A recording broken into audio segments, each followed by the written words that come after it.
শেখ হাসিনা তিনি নাকি নয়াদিল্লিতে অসুস্থ হয়ে রয়েছেন এবং তিনি একটি বেসরকারি হাসপাতালে ভর্তিও রয়েছেন এমন একটা খবর উঠে আসছে। কিন্তু এই খবরের সত্যতা ঠিক কতটা, আদৌ এর সত্যতা রয়েছে নাকি পুরোটাই গুজব? আর যদি গুজবও হয়ে থাকে, কেন এই গুজব একেবারে ছড়িয়ে দেওয়া হচ্ছে, এই বিষয়ে যেমন আপনাদের সামনে রাখার চেষ্টা করব, অন্যদিকে রাখার চেষ্টা করব যে শেখ হাসিনা সরকারের পতন ঘটে গিয়েছে, 2 বছর হয়ে গেল প্রায়, কিন্তু এখনো সেটা চর্চায় রয়েছে এবং কারা কারার পিছনে রয়েছে এখনো সেটা নিয়ে নানা আন্তর্জাতিক গণমাধ্যম তারা আলোচনা করছে, প্রতিবেদন বের করছে।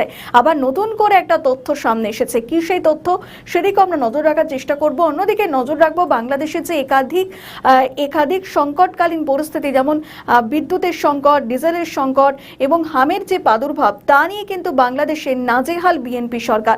আদতে কেন তারেক রহমানের সরকার এ নিয়ন্ত্রণ করতে পারছে না, সেদিকেও নজর রাখার চেষ্টা করব। অন্যদিকে নজর রাখবো যে বাংলাদেশের এই মুহূর্তে আইন শৃঙ্খলা পরিস্থিতি কতটা নিয়ন্ত্রণে আনতে পারলো বিএনপি সরকার, পাশাপাশি ভারত বাংলাদেশের সম্পর্কের সমীকরণ এখন ঠিক কোন জায়গায়, সেটাও নজর রাখার চেষ্টা করব আমাদের বিশেষ প্রতিবেদন আকারে। বাংলায় চলছে ভোট পর্ব। ইতিমধ্যে প্রথম পর্বের ভোট শেষ হয়ে গিয়েছে, সামনেই রয়েছে দ্বিতীয় দফা। কড়া চ্যালেঞ্জের মুখোমুখি শাসক দল তৃণমূল। ভোট যুদ্ধে টক্কর দিচ্ছে গেরুয়া শিবির, পিছিয়ে নেই বামেরাও। এরই মধ্যে ঢুকে পড়ছে বাংলাদেশের রাজনীতিও। সূত্রের খবর, ভোটে জিততে নাকি ওপার বাংলা বিরোধী শক্তি জামাত ইসলামকে কাজে লাগাচ্ছে তৃণমূল কংগ্রেস। অভিযোগ, বাংলার সীমান্তবর্তী এলাকায় কাজ করতে মদদ দেওয়া হচ্ছে জামাতকে। সূত্রের খবর, বাংলার সীমান্ত লাগোয়া অঞ্চলগুলিতে ধীরে ধীরে শক্তি বাড়াচ্ছে জামাত। অভিযোগ, বিভিন্ন অসামাজিক কাজকর্ম চলছে অবাধে, আর জামাতকে প্রশ্রয় দেওয়ার বিস্ফোরক অভিযোগ খোদ শাসক দল তৃণমূল কংগ্রেসের বিরুদ্ধে। বাংলাদেশের ত্রয়োদশ নির্বাচনে বঙ্গের সীমান্ত ঘেঁষা এলাকাগুলিতে ভালো ফল করেছিল জামাত। ভোটে জামাত 68টি আসন জিতেছে। পশ্চিমবঙ্গের সীমান্তবর্তী সাতক্ষীরা, যশোর, খুলনা, বাগেরহাট, কুষ্টিয়া, রাজশাহী, চাঁপাইনবাবগঞ্জ জেলাগুলির অধিকাংশ আসনে বিএনপিকে হারিয়ে জামাত প্রার্থীরা জেতেন। কিন্তু পশ্চিমবঙ্গের সীমান্ত লাগোয়া জেলাগুলিতেই কেন এত বাড়বাড়ন্ত জামাতের? বাংলাদেশের রাজনৈতিক পর্যবেক্ষকদের একাংশের মতে এর পিছনে ঐতিহাসিক কারণ রয়েছে। 1947-এ ব্রিটিশরা ভারতীয় ভূখণ্ডকে ধর্মের ভিত্তিতে ভাগ করার পরে বাসিন্দাদের অপশন দেয়। পাকিস্তানি হিন্দুরা চাইলে ভারতে এবং ভারতের মুসলিমরা পাকিস্তানে যেতে পারেন।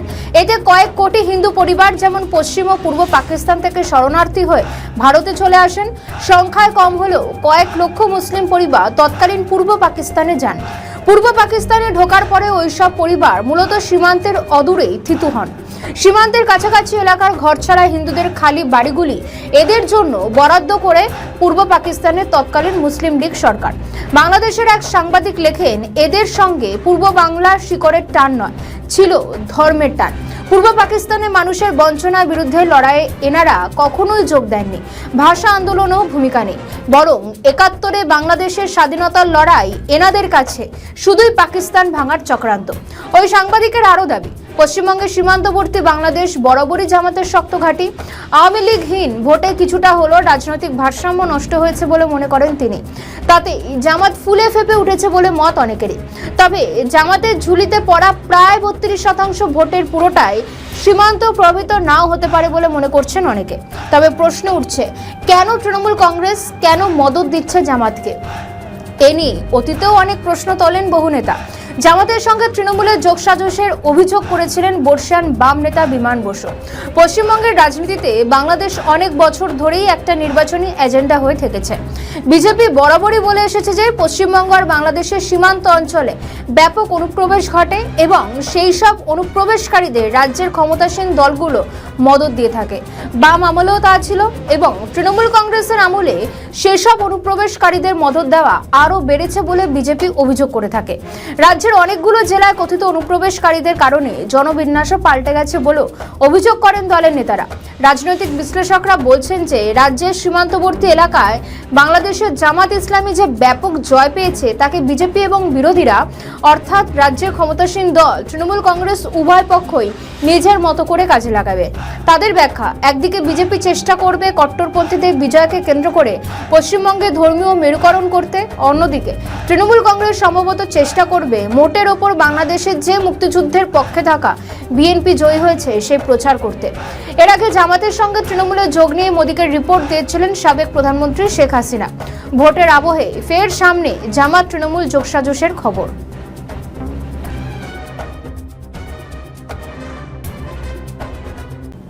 বাংলাদেশের অন্দরে চলছে এক বিরাট জল্পনা।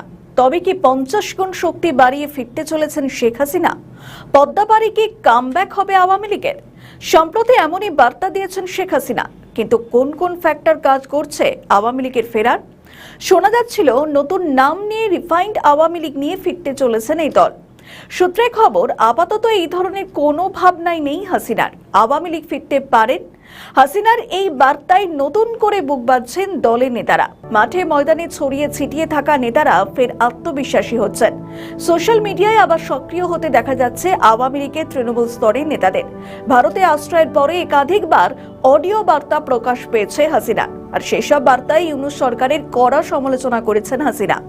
জনগণের কণ্ঠরোধ, দেশের শাসকের আইন চালানো, সব একাধিক ইস্যু নিয়ে তোপ দেগেছিলেন তিনি। চলতি মাসের শেষের দিকে হাসিনার সঙ্গে দেখা করতে পারেন তার পুত্র সাজিদ ওয়াজেদ জয়, আর ছেলেকে আওয়ামী লীগের নেতৃত্ব তুলে দেবেন কিনা সেই বিষয়ে তৈরি হয়েছে রাজনৈতিক জল্পনা।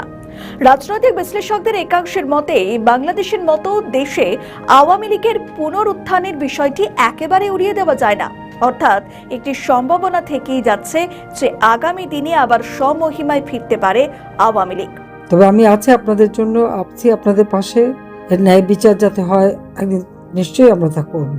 আমাদের বিরুদ্ধে তো মিথ্যা মামলা দিয়ে একের পর এক হয়রানি করেই যাচ্ছে, কিন্তু আমার আত্মবিশ্বাস আছে কোনো অন্যায় করিনি। এরকম অত্যাচার নির্যাতন বিএনপির আমলেও হয়েছে। খালেদা জি আমার বিরুদ্ধে 12টা মামলা দিয়েছিল, কেয়ারটেকার গভর্নমেন্ট এসে আরো 6টা মামলা দেয়।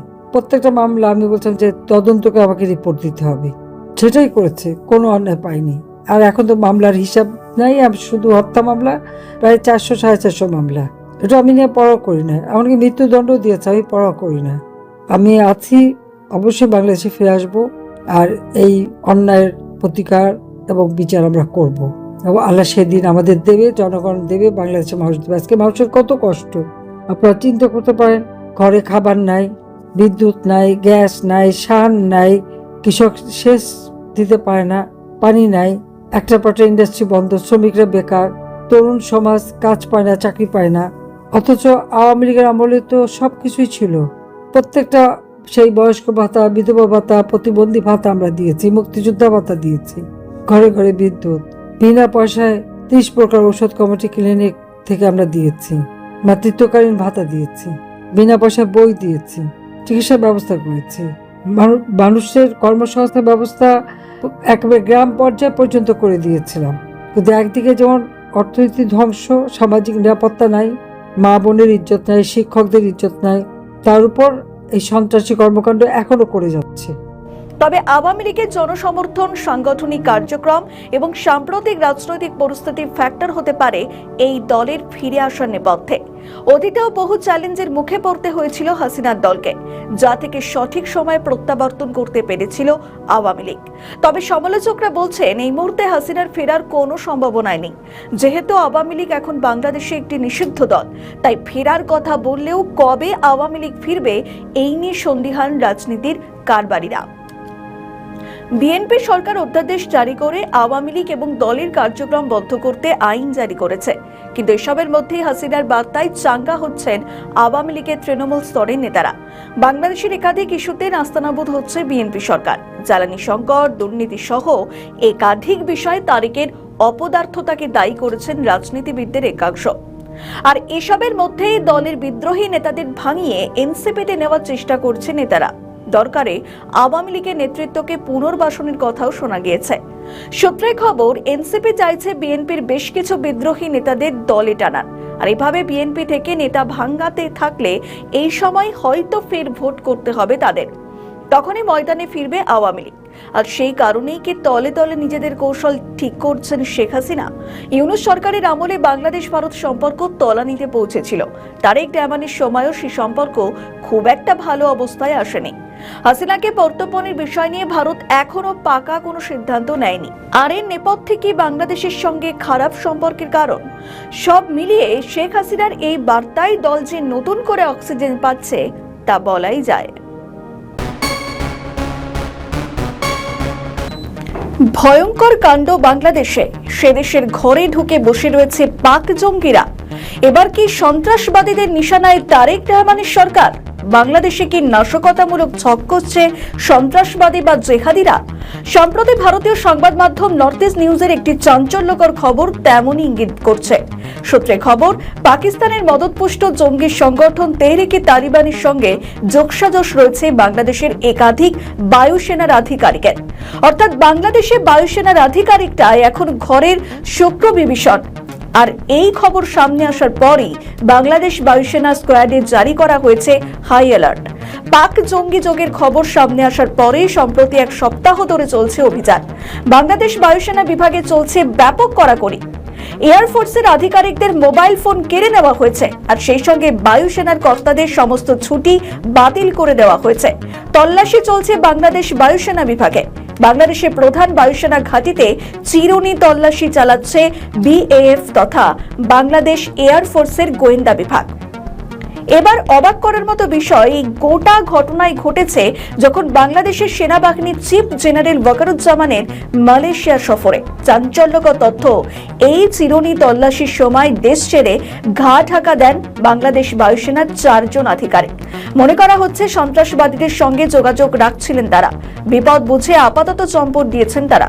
সূত্রে খবর, পাকিস্তান, পর্তুগাল সহ বিভিন্ন দেশে 4 জন গা ঢাকা দিয়েছেন বলে খবর। সূত্র বলছে, জঙ্গি যোগে এখনো পর্যন্ত 2 জনকে আটক করা হয়েছে। এখানে জোরালো প্রশ্ন উঠছে, পাক জঙ্গি সংগঠন তেহরিকে তালিবানের সঙ্গে বায়ুসেনার চোরাগোপ্তা যোগাযোগ কতখানি গভীরে। একটি বিষয় স্পষ্ট যে শুধু বাংলাদেশেই ছড়িয়ে নেই জঙ্গি যোগ, আন্তর্জাতিক ক্ষেত্রে জঙ্গি যোগের জাল ছড়িয়ে রয়েছে। বিএএফ এর নিশানায় এখন চট্টগ্রাম, কক্সবাজার সহ আরো কয়েকটি বিমান ঘাঁটি। দিন রাত এক করে চলছে অভিযান। বিমান ঘাঁটি নিরাপত্তা এই কদিনে আরো জোরদার করা হয়েছে। কোন রকম তথ্য যাতে পাকিস্তানে পাচার না হয় সেদিকে কড়া নজর রাখা হচ্ছে। রাজনীতির কারবারিরা গোয়েন্দা শাখার এই অভিযানকে শুদ্ধকরণ অভিযানও বলছেন।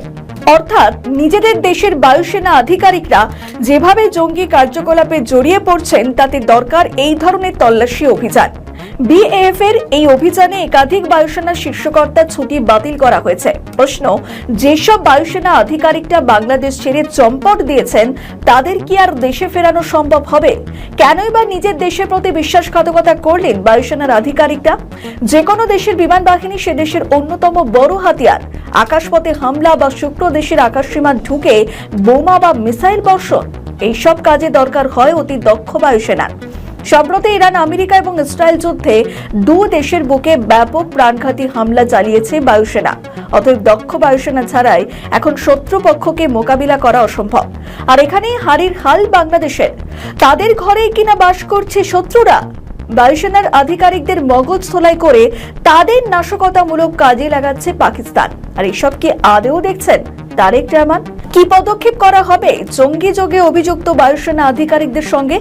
আগামী দিনে আবার কি চালানো হবে এই ধরনের অভিযান?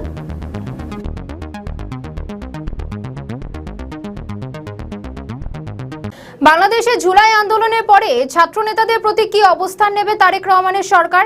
ইউনূস সরকারের আমলে ঢালাও আশকারা পেয়েছিলেন ছাত্রনেতা সার্জিস আলম সহ একাধিক ছাত্রনেতা। সেই সময় নির্বিচারে পুলিশ হত্যাও হয়েছিল। পরবর্তীতে তারেক রহমানের সরকার আসে বাংলাদেশে, কিন্তু তার জমানায় কি অবস্থান নেওয়া হবে ছাত্র সমাজের প্রতি?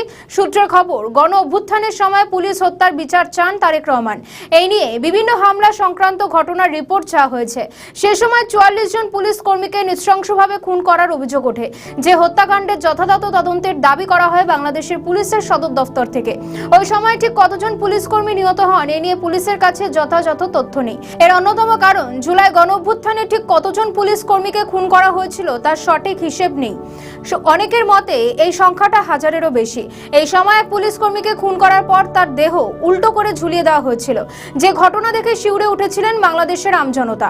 এখানেই শেষ নয়, বীরত্ব দেখানোর নাম করে বাংলাদেশে প্রায় সব থানাতেই হামলা চালানো হয়েছিল, জ্বালিয়ে দেওয়া হয়েছিল বিভিন্ন পুলিশ ফাঁড়ি। এনায়েতপুর থানায় আন্দোলনকারীরা ঢুকে 15 জন পুলিশ কর্মীকে নৃশংসভাবে খুন করেছিল।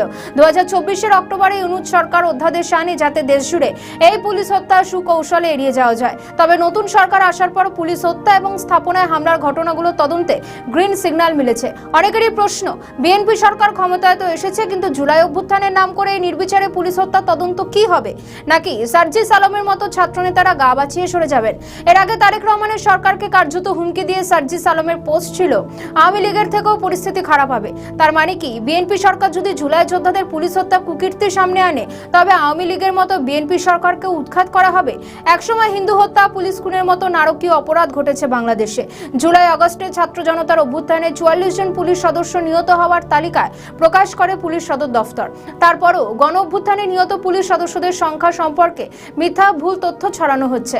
উল্লেখ করে তালিকার বাইরে কোনো পুলিশ সদস্যের নিহত হওয়ার ঘটনা ঘটলে প্রমাণ সরবরাহের আহ্বান জানানো হয়। প্রধান উপদেষ্টা প্রেস উইং জানিয়েছিলেন, আমরা লক্ষ্য করেছি যে কিছু নিউজ আউটলেট এবং কিছু ব্যক্তি ইচ্ছাকৃতভাবে জুলাই আগস্টের শিক্ষার্থীদের নেতৃত্বে হওয়া গণ অভ্যুত্থানে নিহত পুলিশ সদস্যের সংখ্যা সম্পর্কে মিথ্যা ভুল তথ্য ছড়াচ্ছে। বলা হয়েছে, গণ অভ্যুত্থানে নিহত পুলিশ কর্মকর্তাদের প্রকৃত তালিকা পুলিশ সদর দফতর প্রকাশ করেছে।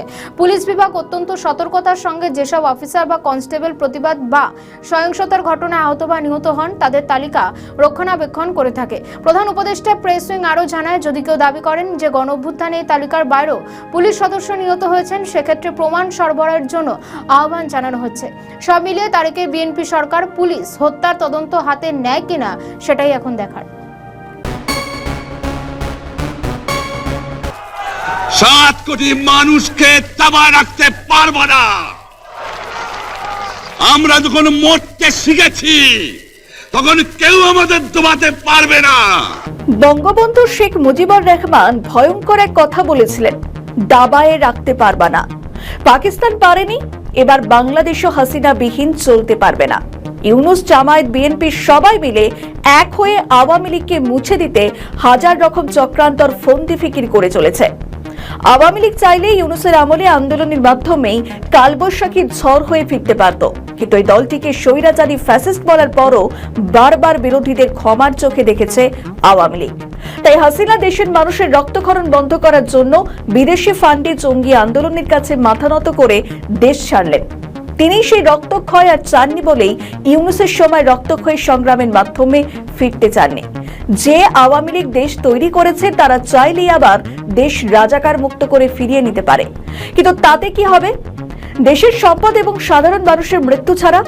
তবে এমন নয় যে স্বাধীন চেতা মানুষের ইচ্ছেকে দাবায় রাখা যাবে। এমন একদিন আসবে যখন শেখ হাসিনা না চাইলেও আওয়ামী লীগ ফিরবে কালবৈশাখীর রূপ নিয়ে। তবে সেই দিন আর বেশি বাকি নেই। সেনাপ্রধান চক্রান্ত করে বাংলাদেশ ত্যাগ করিয়েছিল হাসিনাকে। এবার সেই সেনাপ্রধানই আবার শেখ হাসিনাকে সব মহিমায় বাংলাদেশে ফিরিয়ে আনবে। গোপনে তৈরি হচ্ছে বড় পরিকল্পনা। কথায় আছে, তোমাকে বধিবে যে গোকুলে বাড়িছে সে। এবারে সেই সময় এসে গিয়েছে বাংলাদেশে। হয়তো এই বৈশাখী এখনো আইনি পথে ফিরতে চাইছেন হাসিনা।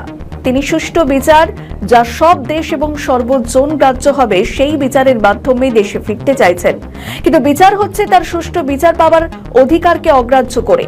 যে কারণে তদারকি সরকার এবং এই সরকার চাপিয়ে দেওয়া বিচার দিয়ে হাসিনাকে আটকাতে চাইছেন। ইউনূসের আমলে বিশ্বের 6টি মানবাধিকার সংস্থা থেকে তার কাছে চিঠি আসে, আর সেই চিঠিতে আওয়ামী লীগের কার্যক্রমের উপর দেওয়া নিষেধাজ্ঞা তুলে নিয়ে সব রাজনৈতিক দলের কার্যক্রমের স্বাধীনতা নিশ্চিত করার পাশাপাশি বাংলাদেশে মানবাধিকার, নিরাপত্তা খাত সংস্কার, বিচারিক জবাবদিহি এবং গণমাধ্যমের স্বাধীনতা নিশ্চিত করতে সরকারের প্রতি আহ্বান জানিয়েছিল সংগঠনগুলো।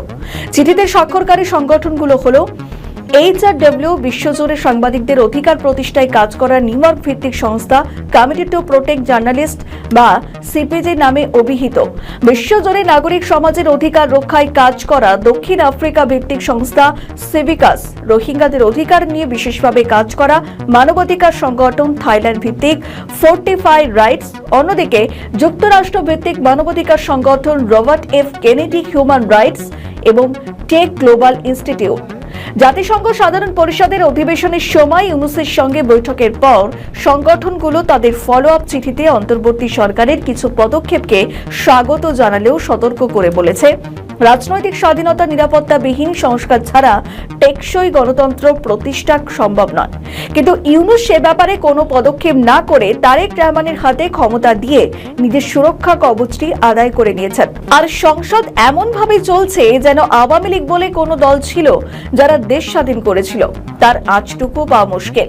ফলে শেখ হাসিনা না চাইলেও আওয়ামী লীগ ফিরবে হয়তো এই বৈশাখেই। দায়িত্ব নিয়ে যারা হাসিনাকে ভারতে সুরক্ষার আশ্রয় রেখে এসেছিল, তারাই আজ চাপে পড়ে হাসিনাকে সসম্মানে নিজের দেশে ফিরিয়ে আনবে। শেখ হাসিনা সরকারের পতনের পর কেটে গিয়েছে প্রায় 2 বছর। অন্তর্বর্তীকালীন সরকারের বিদায়ের পর এসেছে বিএনপি সরকার, কিন্তু তারপরও হাসিনা সরকারের কেন পতন ঘটল সেটা নিয়েই আলোচনা অব্যাহত রয়েছে। এর মধ্যে নতুন একটি দাবি উঠেছে, সেটা হলো শেখ হাসিনা সরকারের পতনে ছাত্রদের যে আন্দোলন ছিল সেটা কেবল একটি অংশ। এর পিছনে দুটি দেশ ও বাংলাদেশের একটি বাহিনী কাজ করছে।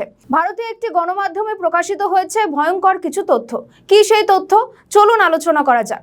যে দাবি করা হচ্ছে তার মধ্যে বলা হচ্ছে কোটা আন্দোলন একটি ক্ষুদ্র অংশ ছিল।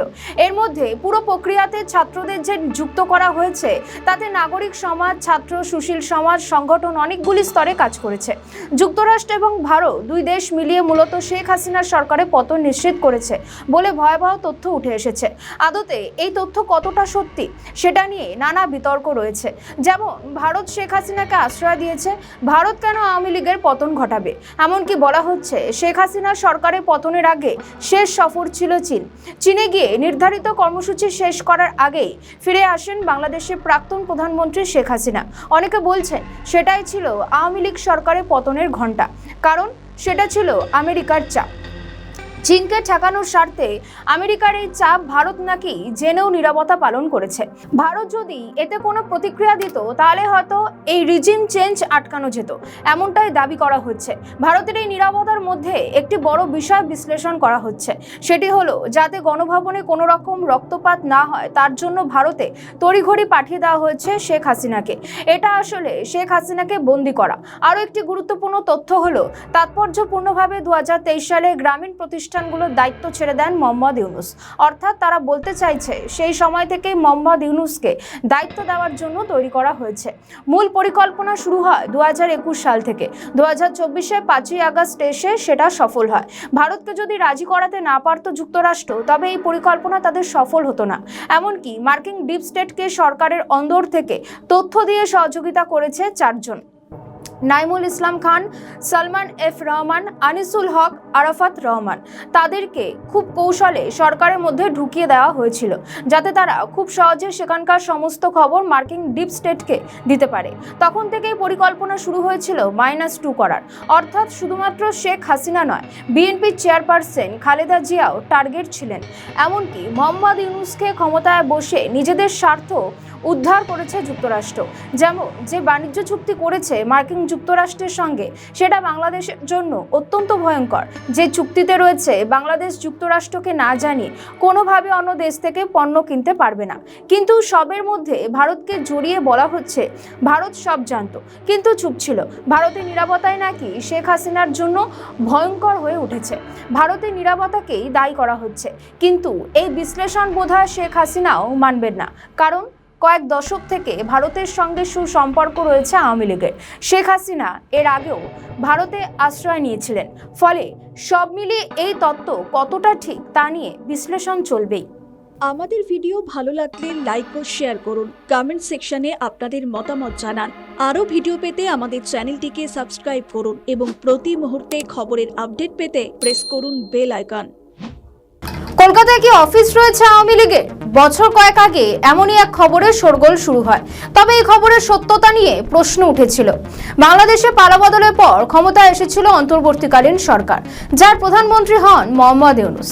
তৎকালীন সরকার আওয়ামী লীগের সমস্ত রাজনৈতিক কার্যকলাপ নিষিদ্ধ করে দেয়। এরপরেই কলকাতার এক বাণিজ্যিক বহুতলে দেখা গিয়েছে আওয়ামী লীগের কিছু নেতাদের। প্রশ্ন, তারা কি পড়শি রাজ্যের ব্যস্ততম শহর কলকাতার কার্যালয় খুলেছিলেন? কিন্তু বাইরে থেকে দেখে বোঝা যেত না যে এটি আওয়ামী লীগের অফিস। ছিল না শেখ হাসিনা বা বঙ্গবন্ধুর কোনো ছবি, দলীয় পতাকাও ছিল না। অর্থাৎ দলের কর্মীরা এমনভাবে কার্যালয়কে সাজানো যাতে বোঝা না যায় সেটি আওয়ামী লীগের কার্যালয়। একটি কথা বলাই যায় যে আওয়ামী লীগের কার্যালয়ে কাজ হতো গোপনে। এ বিষয়ে একজন আওয়ামী লীগ নেতা জানান, বঙ্গবন্ধু বা নেত্রীর কোনো ছবি, সাইনবোর্ড কোনো কিছুই আমরা রাখিনি সচেতনভাবে। আমরা চাইনি যে এই পরিচিতি প্রকাশ পাক। এমনকি একটা দলীয় দফতরে যেসব কাগজপত্র থাকে সেসবও এখানে রাখা হয় না। নিয়মিত দেখা, সাক্ষাৎ, বৈঠকের জন্য একটা ঘর দরকার ছিল, যা পাওয়া গেছে। এটাকে আমরা পার্টি অফিসে বলি, কিন্তু আসলে এটি একটি বাণিজ্যিক অফিস। আগে যে সংস্থা কাজ করতো এখানে, তাদেরই ছেড়ে যাওয়া চেয়ার, টেবিল এসবে আমরা ব্যবহার করি। 30 থেকে 35 জনের বৈঠক এই দফতরেই হয়ে যায়। ছোটখাটো বৈঠক বিভিন্ন নেতাদের বাড়িতে এখনো হয়, তবে বড় বৈঠকগুলো যেখানে শতাধিক নেতাকর্মী হাজির হওয়া কথা, সেরকম বৈঠকের জন্য কোনো ব্যাংকোয়েট হল বা কোনো রেস্টুরেন্টের একটি অংশ ভাড়া নেওয়া হয়। 5ই আগস্ট পতনের পর আওয়ামী লীগ তার সহযোগী সংগঠনগুলোর অনেক শীর্ষ নেতাই বাংলাদেশ থেকে পালিয়ে গিয়ে কলকাতায় বাড়ি ভাড়া নিয়ে থেকেছেন। এছাড়াও বিভিন্ন পেশাজীবী, সরকারি কর্মচারী, পুলিশ কর্মকর্তা, অবসরপ্রাপ্ত সেনা কর্মকর্তারাও সেখানে থাকছেন। নিষিদ্ধ ঘোষিত সংগঠন ছাত্রলীগের সভাপতি সাদ্দাম হোসেনও একসময় ভারতে থেকেছেন। এক সংবাদ মাধ্যমকে তিনি জানিয়েছিলেন, গত 1 বছর ধরে ক্যাম্পাস খুব মিস করি। দেশে থাকলেও যে গত 1 বছরে ক্যাম্পাসে যেতে পারতাম তা নয়। হাজার হাজার ছাত্রলীগের কর্মী সমর্থক, তারা তো দেশে থেকেও ক্যাম্পাসে যেতে পারছেন না 1 বছর ধরে। তাদের ক্লাস করতে দেওয়া হতো না, তারা পরীক্ষা দিতে পারেন না, পাশ করলেও সার্টিফিকেট দেওয়া হচ্ছে না। এদের সবার শিক্ষার মান শেষ করে দেওয়া হয়েছে। এটা যে শুধু ছাত্রলীগের কর্মীদের সঙ্গে করা হচ্ছে তা নয়, আওয়ামী লীগ করেন বা মুক্তিযুদ্ধের চেতনায় বিশ্বাসী এমন পরিবারের ছাত্রছাত্রীদের সঙ্গেও এই একই ঘটনা ঘটছে। কলকাতায় পার্টি অফিস তৈরি করে কিভাবে খরচা সামলেছে আওয়ামী লীগের নেতৃত্ব। এক নেতা জানিয়েছিলেন, সাংগঠনিকভাবে অগাস্টের পরে যে বিপর্যয় নেমে এসেছে, সেই অন্ধকার অতিক্রম করা কঠিন কাজ। যেসব নেতাকর্মী দেশে বা বিদেশে আছেন, তারাই এই দুঃসময়ে আওয়ামী লীগের পাশে এগিয়ে আসছেন, অনেকে অর্থ সাহায্য করছেন। সম্প্রতি আওয়ামী লীগের প্রত্যাবর্তনে খবর ছড়াচ্ছে বাংলাদেশে, তার মধ্যেও বছর কয়েক আগের খবরে ফের কি গুঞ্জন?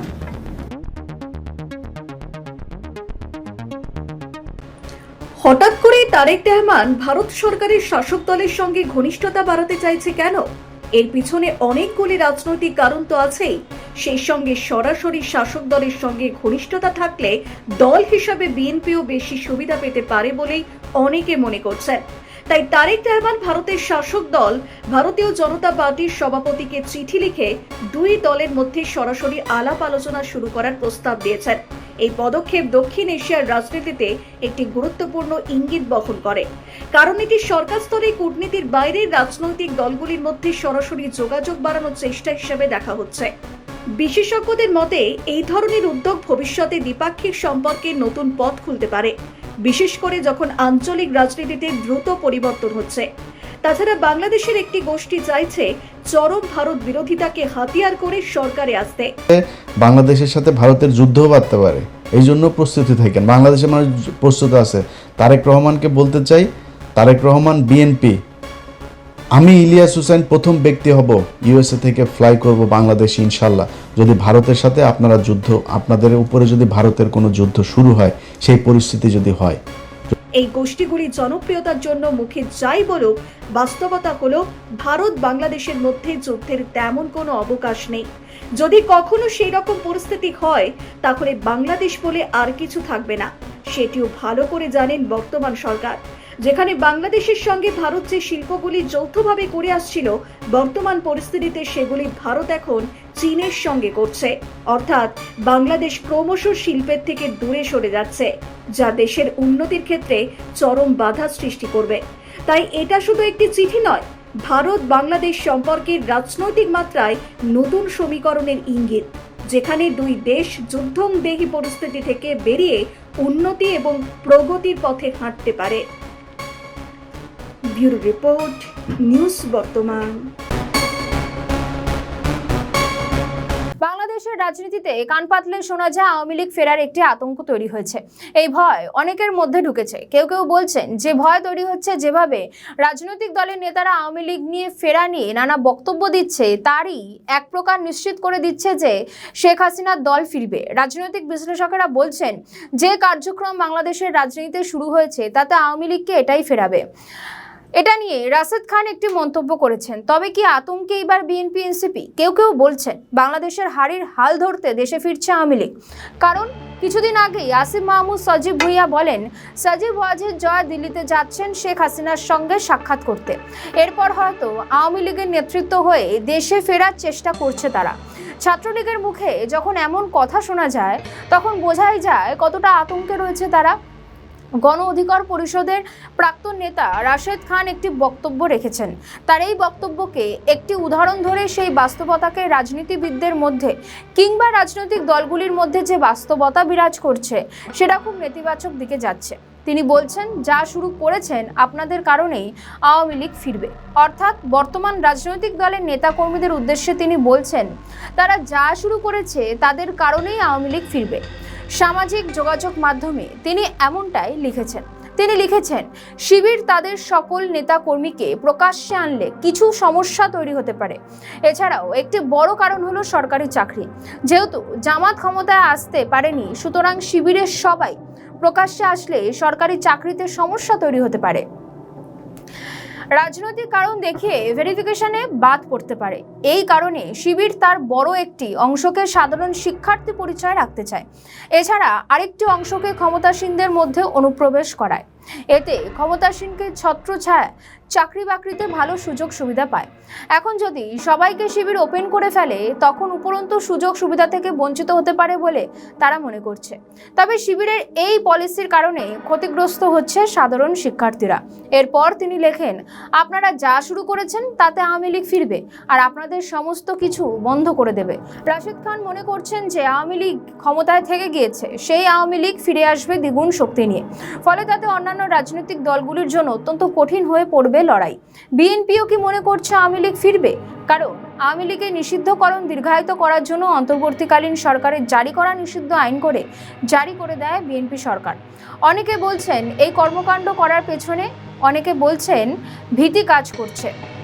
সেই কারণেই যে দলটাকে প্রায় 2 বছর আগে বিলুপ্ত করার জন্য উঠে পড়ে লেগেছে ছাত্রনেতারা, সেই দলটিকে নিয়ে এখনও কথা বলা হচ্ছে বাংলাদেশের রাজনৈতিক দলগুলির মধ্যে। অর্থাৎ শেখ হাসিনার দল চর্চায় রয়েছে।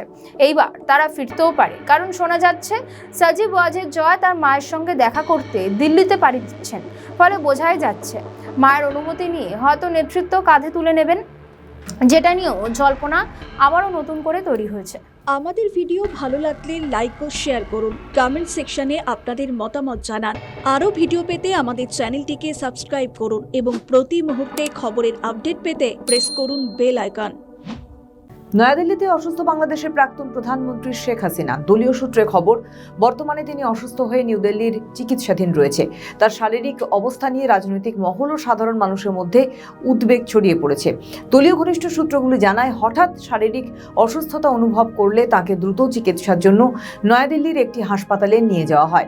চিকিৎসকরা তাকে পর্যবেক্ষণে রেখেছেন এবং প্রয়োজনীয় পরীক্ষা নিরীক্ষা তার চলছে। যদিও তার অসুস্থতার প্রকৃতি সম্পর্কে বিস্তারিত কিছু জানানো হয়নি, তবে সংশ্লিষ্টরা জানিয়েছেন যে তিনি চিকিৎসকদের নিবিড় পর্যবেক্ষণে আছেন এবং পরিস্থিতি নিয়ন্ত্রণে রয়েছে আপাতত।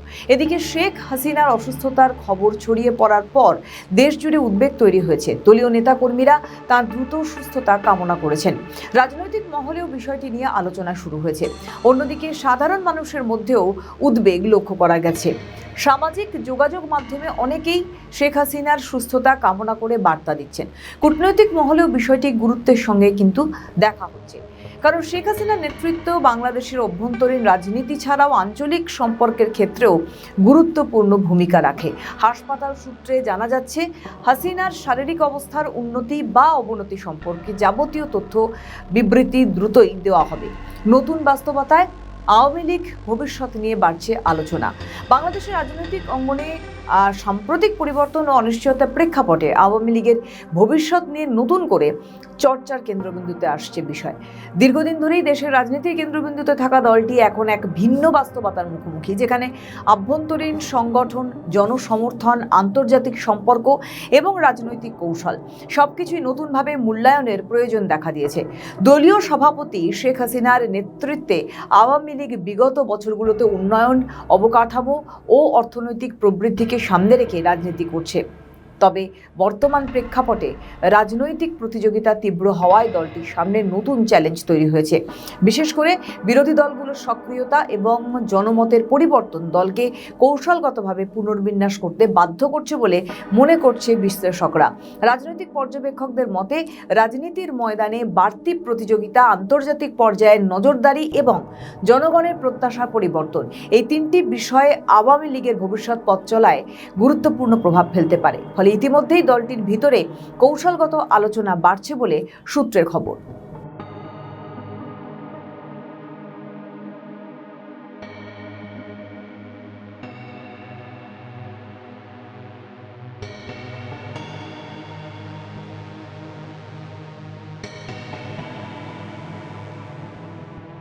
আমাদের ভিডিও ভালো লাগলে লাইক ও শেয়ার করুন, কমেন্ট সেকশনে আপনাদের মতামত জানান।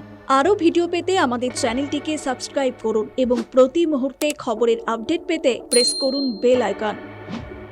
বাংলাদেশে মবের মুলুক। বাংলাদেশের শাহবাগ থানায় ছাত্রদল ও ছাত্র শিবিরের নেতাকর্মীদের মধ্যে সংঘর্ষ, উত্তপ্ত পরিস্থিতির মধ্যে আহত কয়েকজন সাংবাদিকও। ছাত্রদলের সাধারণ সম্পাদক নাছির উদ্দিন নাছির সমাজ মাধ্যমে পোস্ট করে জানান, একটি কুরুচিকরপূর্ণ ফেসবুক পোস্টকে কেন্দ্র করে ঢাকা বিশ্ববিদ্যালয় ক্যাম্পাস সংলগ্ন শাহবাগ এলাকায় উত্তপ্ত পরিস্থিতির সৃষ্টি হয়। এই সময় প্রকাশ্য গোপন শিবিরের নেতাকর্মীদের তৈরি মব এবং ছাত্রদলের বিক্ষুব্ধ নেতাকর্মীদের মধ্যে সংঘর্ষ বাধে। সেই পরিস্থিতির মধ্যে সংবাদ সংগ্রহ করতে গিয়ে ঢাকা বিশ্ববিদ্যালয়ের সাংবাদিক সমিতির কয়েকজন সদস্য আহত হন বলে জানা গিয়েছে।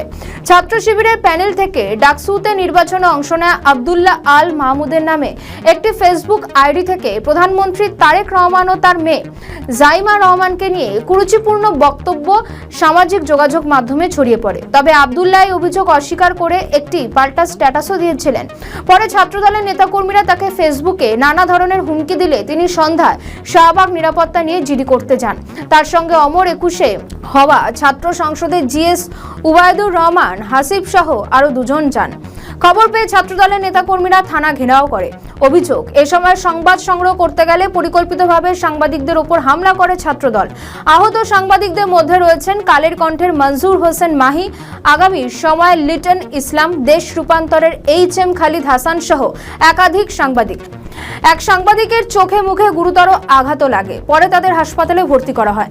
এদিকে সাংবাদিকদের ছাত্রদলের কেন্দ্রীয় সভাপতি রাকিবুল ইসলাম রাকিব বলেন, প্রধানমন্ত্রী তারেক রহমান ও জাইমা রহমানকে ঘিরে যে অশ্লীল ফটোকার্ড সোশ্যাল মিডিয়াতে ছড়ানো হলে ঢাকা বিশ্ববিদ্যালয়ের সাধারণ সম্পাদক নাহিদুজ্জামান শিপন সলিমুল্লাহ মুসলিম হলে প্রচলিত প্রসিডিওর মেনে প্রাধ্যক্ষ বরাবর আবেদন করে, কিন্তু কে বা কারা ফেসবুকে পোস্ট দিয়ে বলেন শাহবাগে আসেন। ইচ্ছাকৃতভাবে তারা 3 থেকে 4 জন ছাত্রদলের হাজার হাজার নেতাকর্মীর মাঝে আসার পর এমন পরিস্থিতি তৈরি হয়। যারা আহত হয়েছে তাদেরকে নিরাপদে আমরা পার করে দিয়েছে। একটি গণতান্ত্রিক সরকারের মাত্র 2 মাস হয়েছে। এখন এই নতুন সরকারের সূচনা লগ্নে ছাত্রদল এমন পরিস্থিতি তৈরি করবে তা কেউ বিশ্বাস করবে না। এই অস্থিতিশীলতার মূলে সোশ্যাল মিডিয়াতে প্রোপাগান্ডা রয়েছে। রাজধানীর শাহবাগ থানায় ছাত্রদল এবং শিবিরের নেতাকর্মীদের মধ্যে উত্তেজনার সময় সাংবাদিক আহত হওয়ার ঘটনায় দুঃখ প্রকাশ করেছেন ছাত্রদলের সাধারণ সম্পাদক নাছির উদ্দিন নাছির। নাছির লেখেন, 23 এপ্রিল সন্ধ্যায় একটি কুরুচিপূর্ণ ফেসবুক পোস্টকে কেন্দ্র করে ঢাকা বিশ্ববিদ্যালয় ক্যাম্পাস সংলগ্ন শাহবাগ থানায় এক অনাকাঙ্ক্ষিত ঘটনা ঘটেছে। প্রকাশ্য গুপ্ত শিবিরের নেতাকর্মীদের সৃষ্টিকৃত মব এবং ছাত্রদলের বিক্ষুব্ধ নেতাকর্মীদের মধ্যে একটি উত্তেজনাকর পরিস্থিতিতে সংবাদ সংগ্রহ করতে গিয়ে ঢাকা বিশ্ববিদ্যালয়ের সাংবাদিক সমিতির কয়েকজন সদস্য আহত হয়েছেন। এই ঘটনার জন্য আমি জাতীয়তাবাদী ছাত্রদলের পক্ষ থেকে আন্তরিকভাবে দুঃখ প্রকাশ করছি। প্রশ্ন হচ্ছে, কেন প্রকাশ্যে এ ধরনের সংঘর্ষ হবে তা নিয়ে, আর কেনই বা দুপক্ষের হামলায় আক্রান্ত হতে হবে সাংবাদিকদের?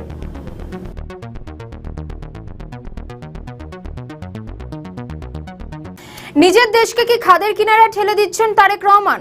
অর্থনৈতিক সংকটকালে আন্তর্জাতিক বাজার থেকে বিপুল পরিমাণ ঋণ নিয়েছেন তারেক রহমান, কিন্তু এই ঋণের পরিমাণ কত? সূত্র বলছে, গত 2 মাসে বিএনপি সরকার প্রায় 73,000 কোটি টাকা ব্যাংক থেকে ঋণ নিয়েছে।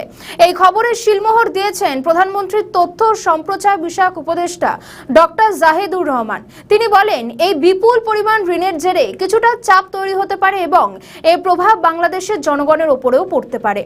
তবে পরিস্থিতি এখনো সংকটজনক অবস্থায় পৌঁছয়নি বলে জানান তিনি। সরকারের নেওয়া ঋণ জনকল্যাণমূলক কাজেই ব্যয় করা হবে বলে উল্লেখ করেন তিনি। ডক্টর জাহিদুর রহমান বলেন, দেশে জ্বালানি তেলের মজুত বা সরবরাহে কোনো ঘাটতি নেই, তবে প্রকৃত চ্যালেঞ্জ হচ্ছে জ্বালানি চাহিদা বৃদ্ধি এবং মানুষের মধ্যে সৃষ্ট অযাচিত ভীতি। তিনি আরও জানান, গত 29 এপ্রিল পর্যন্ত দেশে 1,22,633 মেট্রিক টন ডিজেল মজুত রয়েছে।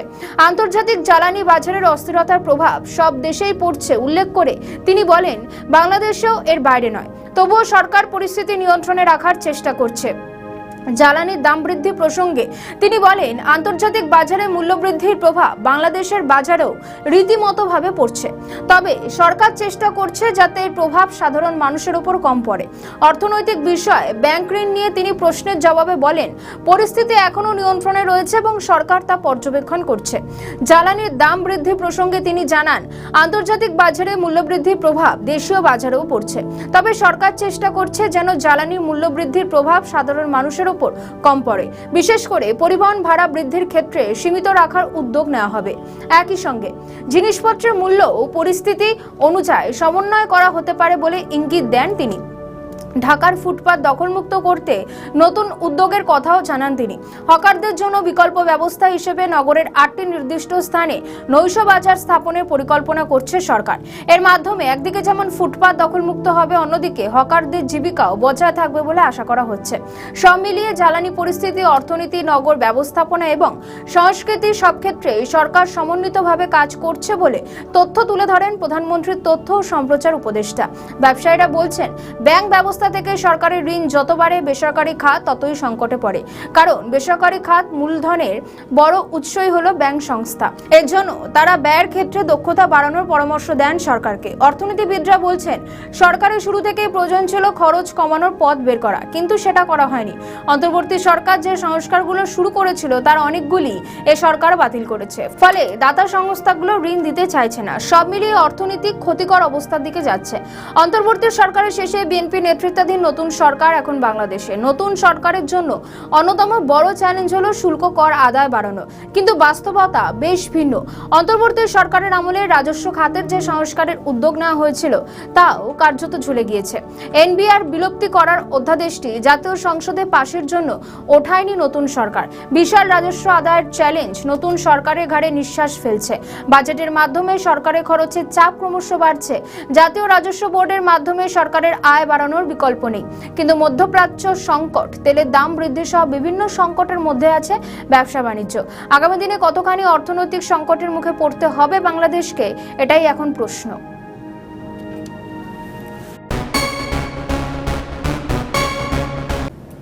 এখন সরকারে নেই আওয়ামী লীগ, কিন্তু পদ্মাপাড়ে জোর জল্পনা কিন্তু চলছে। এই জল্পনার কেন্দ্রবিন্দুতে রয়েছেন অবশ্যই শেখ হাসিনা, আর এই জল্পনাকে উস্কে দিয়েছেন হাসিনা জমানার আওয়ামী লীগের নেতা হাসান মাহমুদ। একটি পুরনো বক্তব্যকে ঘিরে দানা বেঁধেছে জল্পনা। হাসিনা সরকারের পতনের পর বাংলাদেশে চূড়ান্ত রাজনৈতিক অস্থিরতা তৈরি হয়। ক্ষমতায় এসে মোহাম্মদ ইউনূস একের পর এক ভুল সিদ্ধান্ত এবং নীতি নির্ধারণ করেন বলে অভিযোগ উঠেছিল, আর সেই সময় ভারতের সঙ্গে সম্পর্কের অবনতি ঘটতে থাকে। ওই সময়েরই একটি বক্তব্যে প্রাক্তন মন্ত্রী তথা আওয়ামী লীগের হাসান মাহমুদ বলেন, সঠিক সময়ে আওয়ামী লীগের প্রত্যাবর্তন কেউ ঠেকাতে পারবে না। বাংলাদেশে আওয়ামী লীগ ছাড়া কোনো বিকল্প শক্তি নেই বলেও দাবি করেন তিনি জোর দিয়ে বলেন, আওয়ামী লীগ শেখ হাসিনার নেতৃত্বে বাংলাদেশে ফিরে গিয়ে সরকার গঠন করবে। হাসান মাহমুদ স্পষ্টভাবে জানান যে দলটি নির্বাসিত সরকার গঠনের কোনো পরিকল্পনা নেই। বাংলাদেশে আওয়ামী লীগের 60% জনসমর্থন রয়েছে বলেও বক্তব্যে জানান তিনি। ত্রয়োদশ নির্বাচনে নিরঙ্কুশ জয় পেয়ে বাংলাদেশের সরকার গড়ে বিএনপি, এ নিয়েও সরব হয়েছিলেন তিনি। হাসান মাহমুদের কথায় 1971 সালে মুক্তিযুদ্ধের নেতৃত্বদানকারী আওয়ামী লীগকে নির্বাচন প্রক্রিয়া থেকে বাদ দিয়ে বাংলাদেশে কখনো স্থিতিশীলতা ফিরবে না। তার দাবি, আওয়ামী লীগকে বাইরে রেখে নির্বাচন একটি সুপরিকল্পিত প্রহসন ছাড়া আর কিছুই নয়। হাসান মাহমুদ বলেন, বাংলাদেশ এবং ভারতের মধ্যে ঐতিহাসিক সম্পর্ক রয়েছে। তিনি ইঙ্গিত দেন, ঢাকায় যদি আওয়ামী লীগের নেতা কর্মীদের নিরাপত্তা নিয়ে কোনো গুরুতর হুমকি তৈরি হয় তবে ভারত প্রয়োজনীয় পদক্ষেপ করতে পারে। এক দৃঢ় ঘোষণায় হাসান মাহমুদ জানান, শেখ হাসিনার নেতৃত্বে আওয়ামী লীগ আবার ঢাকায় ক্ষমতায় ফিরবে। তিনি বলেন, আমরা শেখ হাসিনাকে সঙ্গে নিয়েই দেশে ফিরে সরকার গঠন করব। বিগত কয়েক বছরে বাংলাদেশের ছন্নছাড়া দশা, দেশে হাজারো সমস্যা, আর এসব থেকে বাংলাদেশকে দিশা দেখাতে পারেন একমাত্র হাসিনাই।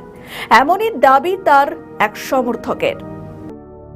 ভাবা যায় একবার, যেই দলটি 5 আগস্টের পরে মানুষ ভেবেছিল 50 বছরেও ব্যাগ দিবে না, আর সেই দলটিকেই এখন সাধারণ জনগণ জননেত্রী শেখ হাসিনাকে বিমান ভাড়া করে বাংলাদেশে এনে আবারও ক্ষমতায় দিতে চাইছে। লক্ষ লক্ষ নেতাকর্মী তার অপেক্ষায় আছে, লক্ষ লক্ষ নেতাকর্মী তার জন্য দোয়া করতেছে, লক্ষ লক্ষ নেতাকর্মী শুধু একটু ডাকের অপেক্ষায় আছে। জননেত্রী শেখ হাসিনা, আপনাকে অনেক ভালোবাসি, নিঃস্বার্থে ভালোবাসি। আমরা তৃণমূল রাজনীতি আওয়ামী লীগ কোনোদিন আপনার কাছ থেকে সুবিধা ভোগ করিনি। আজকে আপনার অপেক্ষায় আমরা আছি, পুরো জাতি আছে, পুরো জাতি আপনাকে দেখতে পারবে নতুন রূপে। প্রত্যাবর্তন 2 বিশ্ববাসী দেখবে তাকিয়ে জননেত্রী শেখ হাসিনার সম্মান কোন জায়গায় দেওয়া হবে। এই আশা প্রত্যাশাই আমরা বেঁচে আছি। আমরা আছি আওয়ামী লীগের সাথে, আওয়ামী লীগের পাশে ইনশাআল্লাহ। জননেত্রী শেখ হাসিনা, আপনাকেই যে দরকার। বাংলাদেশের এই ভাঙাচুরা বাংলাদেশ বিগত 2 বছরে বাংলাদেশকে ধ্বংস করে দিয়ে গেছে। এই ধ্বংসত্ব বাংলাদেশকে বাঁচাতে হলে একমাত্র আপনাকেই দরকার। জননেত্রী শেখ হাসিনা, কাম ব্যাক। একদিকে সমর্থকরা চাইছেন হাসিনার দেশে ফিরুন, অপরদিকে হাসিনার প্রত্যর্পণ চাইছে বিএনপি সরকার। কিন্তু কূটনৈতিক দিক থেকে কি হাসিনাকে কি ফেরাবে মোদী সরকার, নাকি অন্য কোনো কৌশল নেওয়া হবে? উত্তর দেবে আগামী। আমেরিকার পায়ে পড়ে নিজের বিপদ নিজেই বাড়িয়েছে বাংলাদেশ। ট্রাম্প সরকারের শত্রু ইরান এখন প্রতিশোধ নিচ্ছে বাংলাদেশের ওপর। হরমুজ প্রণালী পার না করতে পেরে ফিরে গিয়েছে বাংলাদেশের জাহাজ বাংলার জয়যাত্রা। মধ্যপ্রাচ্যে যুক্তরাষ্ট্র এবং ইসরায়েলের সঙ্গে সংঘাতের প্রেক্ষাপটে কৌশলগতভাবে অত্যন্ত গুরুত্বপূর্ণ হরমুজ প্রণালী কঠোরভাবে নিয়ন্ত্রণ করছে ইরান। এই পরিস্থিতিতে ইসলামিক বিপ্লবী গার্ড করের অনুমতি পাওয়ায় বাংলাদেশের জাহাজ বাংলার জয়যাত্রা হরমুজ প্রণালী অতিক্রম করতে পারছে না। একদিকে ইরানের পক্ষ থেকে সহযোগিতার আশ্বাস মিললেও বাস্তবে অনুমতি না পাওয়ায় তৈরি হয়েছে জটিলতা ও প্রশ্ন। বাংলাদেশের পররাষ্ট্রমন্ত্রী খলিলুর রহমান তুরস্কে এক বৈঠকে ইরানের উপ পররাষ্ট্রমন্ত্রীকে জাহাজটি নিরাপদে হরমুজ প্রণালী পার হওয়ার জন্য সহায়তা করতে অনুরোধ জানান। এতে বোঝা যায় বিষয়টি এখন কূটনৈতিক পর্যায়ে সক্রিয়ভাবে আলোচনায় রয়েছে। এদিকে শুধু বাংলাদেশের জাহাজই নয়, ক্যামেন আইল্যান্ডের পতাকাবাহী একটি জাহাজও ইরানের অনুমতি না পাওয়ায় সৌদি আরবের জুমাইমাহ টার্মিনাল থেকে, যেখানে আরাবিয়ান লাইট ক্রুড অয়েল নিয়ে চট্টগ্রামে আসতে পারেনি। ফলে হরমুজ প্রণালীতে জাহাজ চলাচল নিয়ে অনিশ্চয়তা আরও বেড়েছে। এপ্রিলের শুরুতে ঢাকায় ইরানের রাষ্ট্রদূত হরমুজ প্রণালী পারাপারের ক্ষেত্রে বাংলাদেশের জাহাজকে সহায়তার আশ্বাস দিয়েছিলেন। তারও আগে মার্চ মাসের শেষ সপ্তাহে ইরানের পররাষ্ট্রমন্ত্রী আব্বাস আরাগাচির সাক্ষাৎকারে বলেছিলেন বাংলাদেশ সহ 6টি দেশের জাহাজ চলাচল করতে পারবে, কিন্তু বাস্তবে সেই আশ্বাস কার্যকর হয়নি। 2 দফা চেষ্টা করেও হরমুজ প্রণালী অতিক্রম করতে না পেরে প্রায় 37,000 টন সার বোঝাই বাংলার জয়যাত্রা বর্তমানে সংযুক্ত আরব আমির শাহের একটি বন্দরের কাছে অবস্থান করছে। জাহাজটির নিরাপদ গমন নিশ্চিত করতে কূটনৈতিক তৎপরতা অব্যাহত রয়েছে বলে জানিয়েছেন বিএসসির ব্যবস্থাপনা পরিচালক কমোডর মাহমুদুল মালিক। তবে প্রশ্ন উঠছে, বাংলাদেশের সঙ্গে ঐতিহাসিকভাবে বন্ধুত্বপূর্ণ সম্পর্ক থাকা সত্ত্বেও ইরান কেন বাংলাদেশের জাহাজকে বাধা দিচ্ছে? ঢাকায় কূটনৈতিক সূত্রগুলো বলছে, ইরানে হামলার ঘটনা আয়াতুল্লাহ আল খামেনির মৃত্যুকে আন্তর্জাতিক আইনের লঙ্ঘন হিসেবে উল্লেখ করে ইরানের জনগণের প্রতি শোক প্রকাশ করা হয়। কিন্তু কূটনৈতিক মহলের মতে এই পদক্ষেপ দেরিতে নেওয়ায় ততটা ইতিবাচক প্রভাব ফেলতে পারেনি। ঢাকায় ইরানের রাষ্ট্রদূত জলিল রাহিমি জাহানাবাদী নিজেও এক সাক্ষাৎকারে অসন্তোষ প্রকাশ করে বলেন, বাংলাদেশের অবস্থান স্পষ্ট নয়। তিনি ইউরোপ এবং যুক্তরাষ্ট্রের যুদ্ধবিরোধী জনমতের উদাহরণ টেনে বাংলাদেশকেও আরও সুস্পষ্ট অবস্থান নেওয়ার আহ্বান জানান। এদিকে একই সঙ্গে আশ্বাস দিচ্ছে ইরান। ঢাকায় অবস্থিত ইরান দূতাবাস এক বিবৃতিতে জানিয়েছে, বাংলাদেশের জাহাজে নিরাপদ চলাচল নিশ্চিত করতে তারা সহযোগিতা অব্যাহত রাখবে। বিবৃতিতে আরও বলা হয়, পারস্য উপসাগর এবং আরব সাগরকে সংযুক্ত করাই গুরুত্বপূর্ণ রুটে স্থিতিশীলতা বজায় রাখা এবং আন্তর্জাতিক বাণিজ্য সচল রাখা ইরানের অগ্রাধিকার। প্রসঙ্গত, বাংলার জয়যাত্রা গত 26শে জানুয়ারি মধ্যপ্রাচ্যের জলসীমায় প্রবেশ করে বিভিন্ন বন্দরে পণ্য সরবরাহ করে। পরে 26শে ফেব্রুয়ারি কাতারের একটি বন্দর থেকে প্রায় 39,000 মেট্রিক টন স্টিল কয়েল নিয়ে দুবাইয়ের জেবেল আলী বন্দরে যায় জাহাজটি। 28শে ফেব্রুয়ারি যুক্তরাষ্ট্র ও ইসরায়েলের হামলার পর ওই বন্দরের কাছাকাছি এলাকায় ক্ষেপণাস্ত্র হামলার ঘটনা ঘটে, যা জাহাজটির নিরাপত্তা ঝুঁকি বাড়িয়ে দেয়। এরপর আরব আমির শাহের কোস্টগার্ডের পরামর্শে জাহাজটি গভীর সমুদ্রে অবস্থান নেয়। পরবর্তীতে 8ই এপ্রিল যুক্তরাষ্ট্র ইরান যুদ্ধবিরতি কার্যকর হলে সৌদি আরবের রাস আল খায়ের বন্দর থেকে হরমুজ প্রণালী অতিক্রমের উদ্দেশ্যে যাত্রা শুরু করে বাংলার জয়যাত্রা। কিন্তু ইরানি কর্তৃপক্ষের অনুমতি না পাওয়ায় সেটি সফল হয়নি। পরে ইরান হরমুজ প্রণালী খুলে দেওয়ার ঘোষণা দিলেও বাস্তবে জাহাজটি প্রণালীর 20 নটিক্যাল মাইলের মধ্যে পৌঁছলে ইরানি নৌবাহিনী সেটিকে ফিরে যেতে নির্দেশ দেয়। এতে করে স্পষ্ট হয় যে আনুষ্ঠানিক ঘোষণা ও বাস্তব প্রয়োগের মধ্যে ফারাক রয়েছে। সব মিলিয়ে হরমুজ প্রণালীতে বাংলাদেশি জাহাজ পারাপার নিয়ে আশ্বাস ও বাধার এই দ্বৈত পরিস্থিতি মূলত কূটনৈতিক টানাপোড়ে, আঞ্চলিক উত্তেজনা এবং নিরাপত্তাজনিত হিসেব নিকেশের ফল। পরিস্থিতি স্বাভাবিক করতে এখন কূটনৈতিক সমাধানই সবচেয়ে গুরুত্বপূর্ণ হয়ে উঠেছে।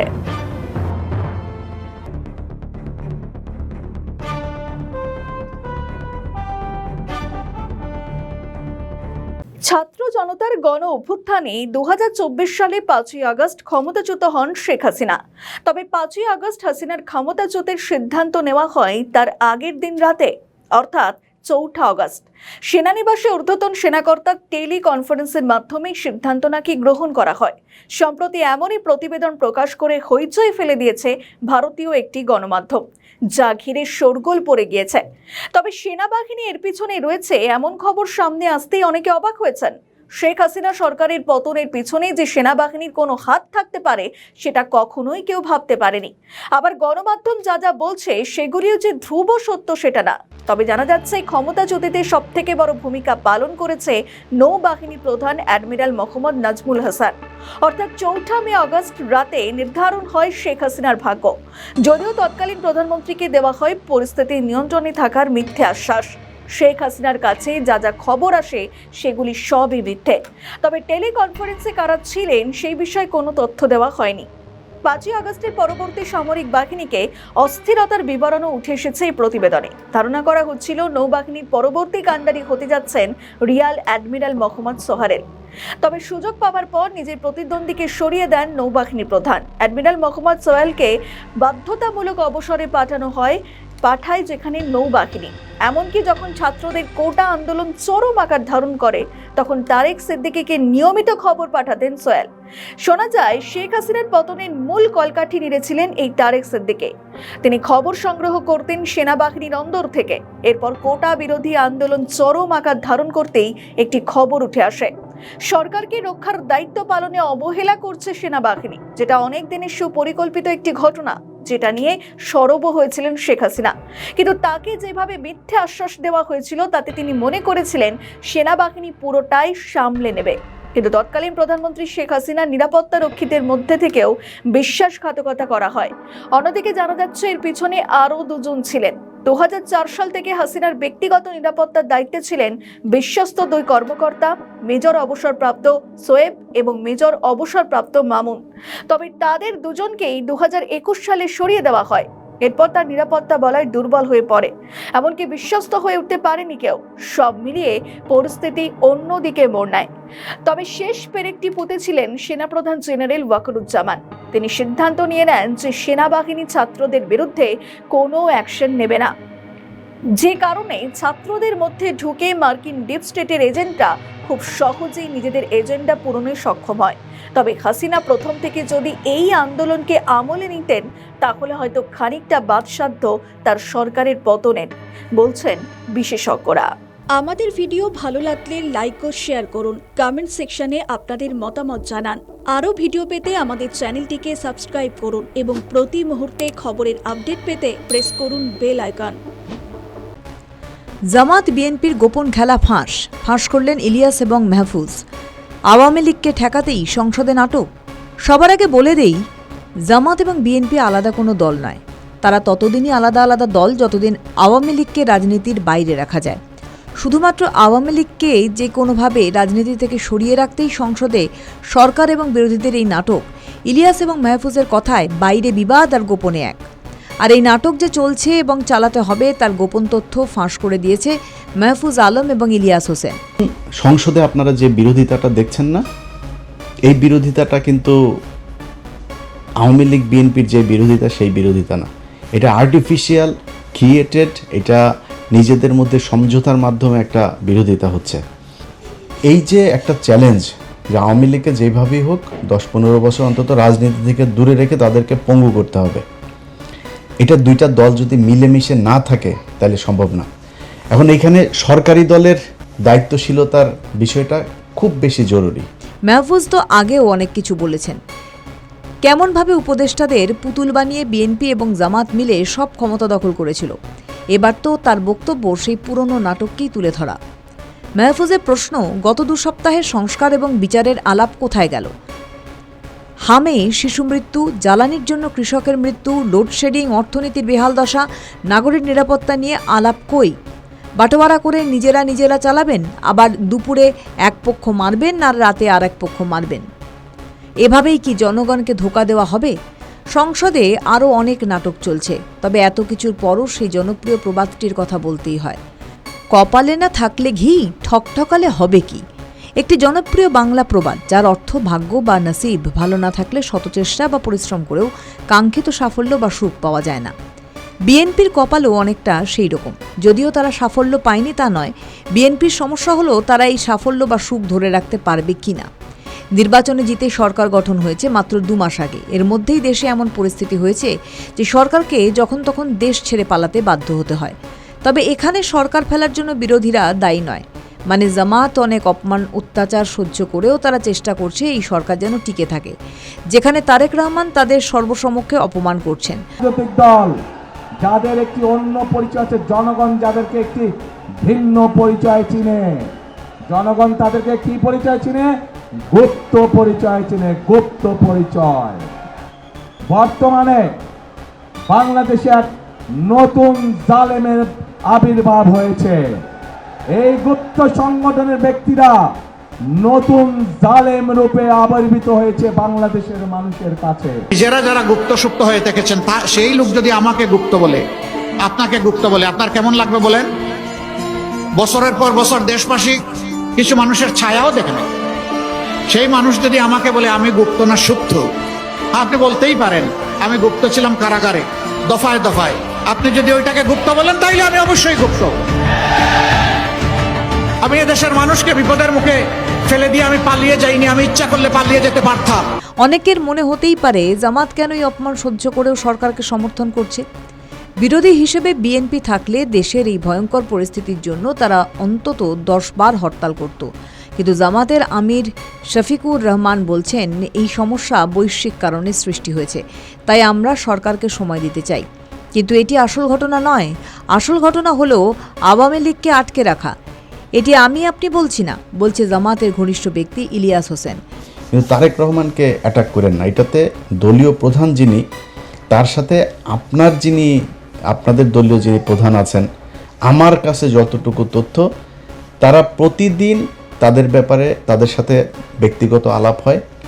এখন এটার কারণ কি, এটা আপনার অনেকের হয়তো মনে হতে পারে যে জামাত ইসলাম তাইলে এরকম করে কেন। দেখেন, জামাত ইসলামের এবং বিএনপির সামনে এখন যে চ্যালেঞ্জ, সেই চ্যালেঞ্জ হচ্ছে ভারত এবং আওয়ামী লীগ। এটা যেন ব্যাক না করে। জামাত ইসলামের টার্গেট আওয়ামী লীগকে যতদিন রাজনীতির বাইরে রাখা যাবে তারা, মানে কোনোভাবে আওয়ামী লীগকে আটকে রাখতে পারলেই আগামী দিনে জামাত ক্ষমতায় আসবে। যদি আওয়ামী লীগ রাজনীতিতে না ফিরতে পারে তাহলে বিএনপি যে ধরনের চাঁদাবাজ, তাতে দেশের জনগণের কাছে জামাত ছাড়া আর কোনো দল থাকবে না নির্বাচনের জন্য। হাসিনা নেই বাংলাদেশের গদিতে, এর মধ্যেই গৃহযুদ্ধে জড়াচ্ছে বাংলাদেশ। জাতীয় রাজনীতিতে বিএনপি ও জামাত পরস্পরের বিরুদ্ধে অবস্থা গ্রহণ করার মধ্যে তাদের সমর্থক ছাত্র সংগঠন ছাত্রলীগ ও ইসলামী ছাত্র শিবির শিক্ষাঙ্গনে মুখোমুখি অবস্থানে দাঁড়িয়ে আছে। দুপক্ষই সশস্ত্র সংঘাতের কারণে শিক্ষা প্রতিষ্ঠান বন্ধের মতো ঘটনাও ঘটেছে। আওয়ামী লীগ শাসনকালে ছাত্র শিবিরের নেতাকর্মীরা ছাত্রলীগের অংশ হয়ে ক্যাম্পাসে তৎপরতা চালিয়ে গিয়েছেন। তাদেরকে এখন গুপ্ত বলে আক্রমণ করছে ছাত্রদল। এই নিয়ে সাম্প্রতিক উত্তেজনা। চট্টগ্রাম সরকারি সিটি কলেজে মঙ্গলবার দুপক্ষের সংঘর্ষ হয়।